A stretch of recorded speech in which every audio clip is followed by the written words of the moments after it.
उसके बाद यहाँ पर जो जेनेटिकली मॉडिफाइड प्लांट्स है, जीएम प्लांट्स हम जिसको कहते हैं, उनके अंदर कुछ ऐसी तब्दीली लाई गई, कुछ ऐसी खुसूसियत को दाखिल किया गया कि उनको हम एज ए फैक्ट्रीज के तौर पर इस्तेमाल करने लगे। जो प्लांट है, प्लांट के अंदर भी ऐसी कुछ खासियत को डाला गया जेनेटिक इंजीनियरिंग करके, जेनेटिकली इंजीनियरिंग के जरिए से, कि उन प्लांट को हम एज ए फैक्ट्रीज के, एज ए बायोरिएक्टर के हम इस्तेमाल करने लगे।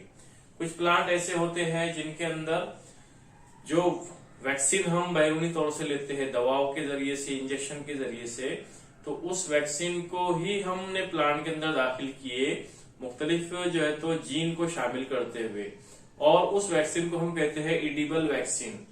ऐसे ही मुख्तलिफ जो दवाएं हैं, मुख्तलिफ जो उद्दियात है, ये प्लांट के जरिए से हम हासिल करते हैं। तो मतलब ये है कि जेनेटिक इंजीनियरिंग करके हमने प्लांट के अंदर ऐसी खासियत को डाले कि उस प्लांट के प्रोडक्ट को अगर हम खाते हैं तो गोया कि हम पूरी जो है तो जो दवाएं हैं मुख्तलिफ किस्म की बीमारियों की, वो दवाएं लेते हैं। तो इसी से मुतालिक हम आज ये टॉपिक देखने वाले हैं कि plants as a factories, biopharmaceuticals हम इसे क्यों कहते हैं। तो जो नॉवेल प्रोडक्ट है अभी के, तो प्रोड्यूस नॉवेल बायोकेमिकल्स, जो कीमिया मुख्तलिफ किस्म के केमिकल्स है, मुख्तलिफ कीमिया है, जैसे मिसाल के तौर पर बायोकेमिकल एंड वैक्सीन, जिसको हम बोलते हैं बायोफार्मास्यूटिकल।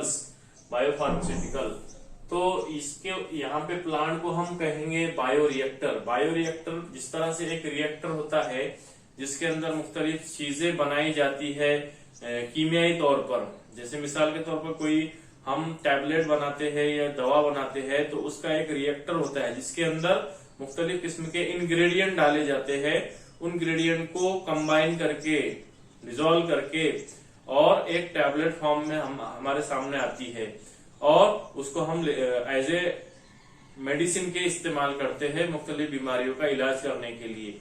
तो ठीक इसी तरह जो प्लांट है ये भी एक बायोरिएक्टर का काम अंजाम देगा। क्यों? क्योंकि इसके अंदर भी हमने कुछ ऐसे जीन के साथ इनका जो है तो कॉम्बिनेशन किए कि उस जीन को डायरेक्टली प्लांट के अंदर दाखिल करके as a medicine, as a vaccine, as a chemical हम उसको इस्तेमाल कर सकते हैं। तो यहाँ पे बायोकेमिकल किस तरह से हम इस्तेमाल करेंगे, जो प्रोटीन है प्लांट के अंदर, मुख्तलिफ प्रोटीन कंटेंट को बढ़ाया गया, हार्मोन्स है, एंटीबॉडीज, वैक्सीन और एंजाइम, तो ये तमाम चीजें आइसोलेटेड फ्रॉम ट्रांसजेनिक प्लांट, ये तमाम चीजें जो है तो ट्रांसजेनिक प्लांट से हमने आइसोलेट किए। पहले क्या होता, पहले केमिकल के जरिए से ये चीजें हमको हासिल होती थी, जो मुख्तलिफ किस्म के हार्मोन्स है, हार्मोन्स, एंजाइम और प्रोटीन, विटामिन, ये कीमियाई तौर से हमको हासिल होती थी। लेकिन अभी जीनियाती इंजीनियरिंग के जरिए से कुछ ऐसी टेक्निक यहाँ पे इस्तेमाल की गई कि जो जीनियाती तब्दील शुदा नबातात है, उन नबातात के अंदर ये चीजें हमको रेडीमेड फॉर्म में, रेडीमेड शक्ल में हासिल होने लगी। जैसे मिसाल के तौर पर प्रोटीन है, हार्मोन्स, एंटीबॉडीज, वैक्सीन और एंजाइम, तो ये चीजें हमने जेनेटिकली मॉडिफाइड प्लांट से अलहदा किए और उसको इस्तेमाल किए। अब starch, sugar, lipids, protein and other product like fine chemical, अब ये तो हो गए जो प्लांट के अंदर शामिल मुख्तलिफ किस्म के बायोकेमिकल्स या बायोफार्मास्यूटिकल्स हम जिसको कहते हैं, ये डायरेक्टली जेनेटिकली मॉडिफाइड प्लांट से हमने हासिल किए। इसके अलावा जो फाइन केमिकल है, फाइन केमिकल मतलब जो परफ्यूम्स है, एडहेसिव है और डिफरेंट टाइप्स के कंपाउंड जो हमने इस्तेमाल के लिए इससे हासिल किए, वो भी प्लांट के जरिए से हम तैयार कर सकते हैं। जैसे इंडस्ट्रियल लुब्रिकेंट्स और biodegradable plastic, even renewable energy crop to replace fossil fuels. ऐसी फसलें भी तैयार की गई जिसके जरिए से मुख्तलिफ किस्म के जैसे ईंधन को तैयार किया जाता है। किस लिए? क्योंकि रिप्लेस हो सके फॉसिल फ्यूल्स, जो फॉसिल होते हैं उसका जो ईंधन होता है, रकाजात की शक्ल में जो ईंधन होता है, उसको रिप्लेस करने के लिए कुछ ऐसे फसलें भी तैयार की गई जेनेटिक इंजीनियरिंग के जरिए से, जिसकी मदद से हम ईंधन की तैयारी कर सकते हैं। मिसाल के तौर पर अगर हम इथेनॉल या मिथेनॉल का अगर प्रोडक्ट लेना चाहते हैं तो बहुत ज्यादा मिकदार में इस इथेनॉल के इस इथेनॉल जो हमको हासिल होता है इस फसल को लेने के लिए वो ज्यादा से ज्यादा मिकदार में तैयार कर सके। तो ऐसी कुछ फसलें तैयार की गई जिसके जरिए से बतौर ईंधन के हमको बतौर ईंधन की शक्ल हमको हासिल होता है। जैसे इथेनॉल है बतौर ईंधन की शक्ल में हम हासिल कर सकते हैं। तो ये चीजें हो गई, ये इंडस्ट्रियल लुब्रिकेंट के तौर पर, बायोडिग्रेडेबल प्लास्टिक और renewable energy crops to replace fossil fuels. इसी तरह से ह्यूमन ग्रोथ हार्मोन जो इंसानी जिस्म के लिए नशोनुमा के लिए, इंसानी जिस्म की नशोनुमा के लिए ग्रोथ हार्मोन होते हैं, ये जो है तो ये भी ट्रांसजेनिक प्लांट से हम हासिल कर सकते हैं। कैसे? With gene inserted in the chloroplast DNA of tobacco plants. अब ये जो प्लांट है टोबैको प्लांट्स, इसमें क्या हुआ, क्लोरोप्लास्ट डीएनए जो रहेगा टोबैको प्लांट का, उसके अंदर जीन इंसर्टेड किया गया। जीन इंसर्ट करके उसके अंदर ग्रोथ हार्मोन की खुसूसियत को डाला गया ताकि हम डायरेक्ट उस प्लांट से ही ग्रोथ हार्मोन बना सके, तैयार कर सके। इसी तरह humanised antibodies against such infectious agent as HIV।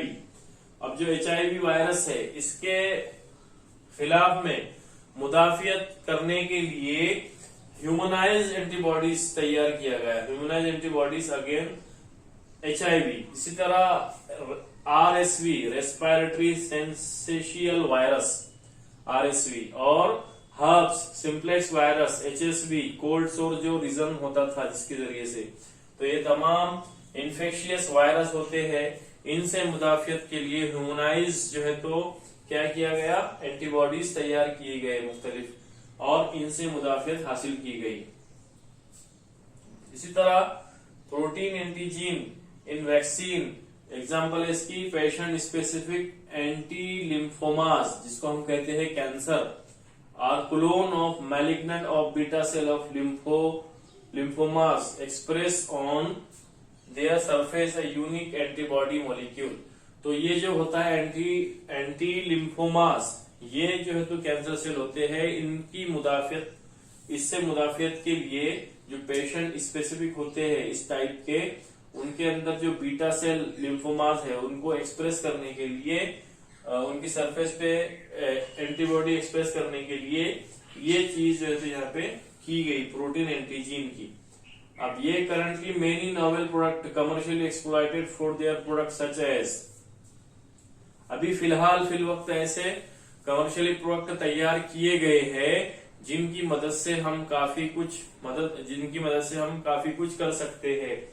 उनमें जो प्रोडक्ट है, जैसे मिसाल के तौर पर सुपर ग्लू ये प्रोडक्ट होता है, ये हासिल करते हैं हम टोबैको प्लांट से हम हासिल करते हैं, और ये पावरफुल एडेसिव के तौर पर इस्तेमाल होता है। सुपर ग्लू ये जो है एज ए पावरफुल एडेसिव, ये इसके तौर पर इस्तेमाल करते हैं। मुख्तलिफ जो चट्टाने होती है या पत्थर होते हैं उनको चिपकाने के लिए, उनको जो है तो एडहेसिव करने के लिए एक दूसरे से। इसी तरह से जो ह्यूमंस ऑर्गन्स होते हैं सर्जरी के दौरान, उनको जो है तो एज ए बायोकेमिकल के तौर पर इसको इस्तेमाल करते हैं। किस लिए? For body repairs during surgery के दौरान जो बॉडी रिपेयरिंग का काम जो है तो ये ग्लूज जो है तो काम अंजाम देगा। और ये कहां से हासिल होगा? ये होगा टोबैको प्लांट के जरिए से। इसी तरह जो दूसरी एग्जांपल है, transgenic plant produce more quantity of oil.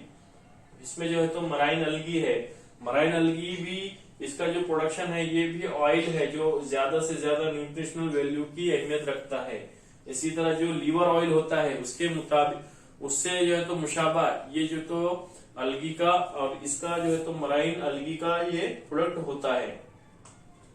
तीसरी एग्जांपल है प्लांट जो है मुख्तलिफ नबातात, इनके जरिए से एंटी मलेरियल ड्रग्स को तैयार किया जाता है।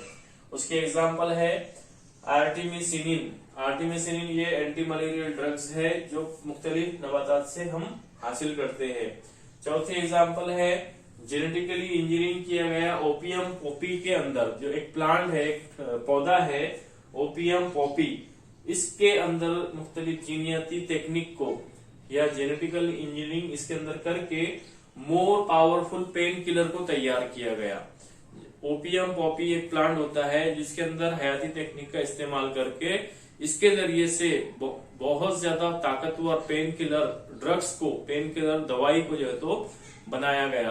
तो इस तरह से ये जो नबातात होते हैं, प्लांट होते हैं, जिसको हम कहते हैं जीनियाती तब्दील शुदा प्लांट, जेनेटिकली मॉडिफाइड प्लांट्स, इनके अंदर कुछ ऐसी टेक्निक का इस्तेमाल किया गया था जिसकी मदद से हम डायरेक्टली मुख्तलिफ बायो फार्मास्यूटिकल को इस प्लांट के जरिए से हासिल करते हैं और मुख्तलिफ जो है तो कमर्शियली प्रोडक्ट जो हम लेते हैं मार्केट से वो भी इन प्लांट के जरिए से ही हासिल कर सकते हैं। तो यहाँ पे जो हमारा पॉइंट है कि प्लांट एज ए फैक्ट्रीज, मतलब यहाँ पर क्या हुआ कि हमने प्लांट के जरिए से, खेती के जरिए से मुख्तलिफ जो है तो दवाइयों का भी प्रोडक्शन किया, कमर्शियली प्रोडक्ट का भी यहाँ पे प्रोडक्शन किया।